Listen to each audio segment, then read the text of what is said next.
سلام یا رسول اللہ، سلام یا حبیب اللہ، سلام یا نبی اللہ، سلام یا رسول اللہ۔ السلام علیکم ورحمۃ اللہ وبرکاتہ۔ محرم کی 9 تاریخ آ گئی اور یزیدی لشکر میں للکارے بجنے شروع ہو گئے۔ یہ گویا اعلان جنگ تھا۔ امام عالی مقام نے اپنے ایک رفیق کو بھیجا، جاؤ ان سے کہہ دو کہ ہمیں 1 رات کی مہلت اور دے دو۔ یزیدیوں نے یہ بات مان لی اور 1 رات کی مہلت دے دی۔ 10ویں رات آ گئی۔ امام عالی مقام نے اپنے سارے عزیزوں کو جمع کیا اور فرمایا، میرے عزیزو، میں تم سے بہت خوش ہوں اور خوشی سے تمہیں اجازت دیتا ہوں، جہاں بھی تم سے ہو سکے چلے جاؤ۔ یہ لوگ صرف میرے خون کے پیاسے ہیں، میرے خون سے ان کی پیاس بجھ جائے گی، تمہاری جانیں بچ جائیں گی، تم چلے جاؤ۔ امام عالی مقام نے اپنے ساتھیوں کو رخصت دی، مگر آپ کے ساتھیوں میں سے جانے کے لیے ایک بھی تیار نہیں ہوا۔ سب نے یہ کہا کہ امام پاک، ایسے نازک وقت میں ہم آپ کو دشمنوں کے حوالے کر چلے جائیں، ایسے وقت میں ہم آپ کو دشمنوں کے حوالے کر کے چلے جائیں، کل قیامت کے دن اللہ کے رسول کو کیا منہ دکھائیں گے؟ اللہ کا رسول فرمائے گا، تم نے اپنی جانوں کو میرے بیٹے حسین کی جان سے عزیز سمجھا، تم میرے بیٹے کو دشمنوں کے نرغے میں چھوڑ کر چلے گئے۔ نہیں، ہم اس وقت آپ کا ساتھ نہیں چھوڑیں گے، بلکہ آپ کے ساتھ رہیں گے۔ اپنی جانیں پروانوں کی طرح آپ پر نثار کریں گے۔ جب کوئی جانے کے لیے تیار نہ ہوا تو امام عالی مقام نے فرمایا، سنو، اگر تم نے حسین کے ساتھ رہنے کا تہیہ کر لیا ہے تو صبر و استقلال کے پہاڑ بن جاؤ، ایسے پہاڑ بن جاؤ کہ ظلم و جفا کی آندیاں تمہارے قدموں کو متزلزل نہ کر سکے۔ ہمارا باطل سے مقابلہ ہے، یہ ہمارے امتحان کا وقت ہے اور اللہ اپنے بندوں کا امتحان لیا کرتا ہے۔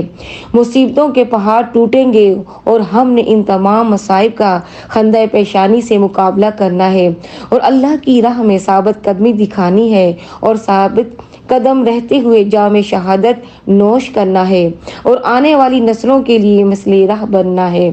امام عالی مقام نے اپنے ساتھیوں کے اندر وہ صبر و استقلال پیدا کر دیا کہ آپ کے سارے ساتھی شوق شہادت میں سرشار ہو گئے۔ صبر و استقلال کے پہاڑ بن گئے۔ امام عالی مقام نے فرمایا، اچھا اب آپ لوگ تھوڑی دیر کے لیے آرام کر لو، صبح جو اللہ کو منظور ہو جائے گا۔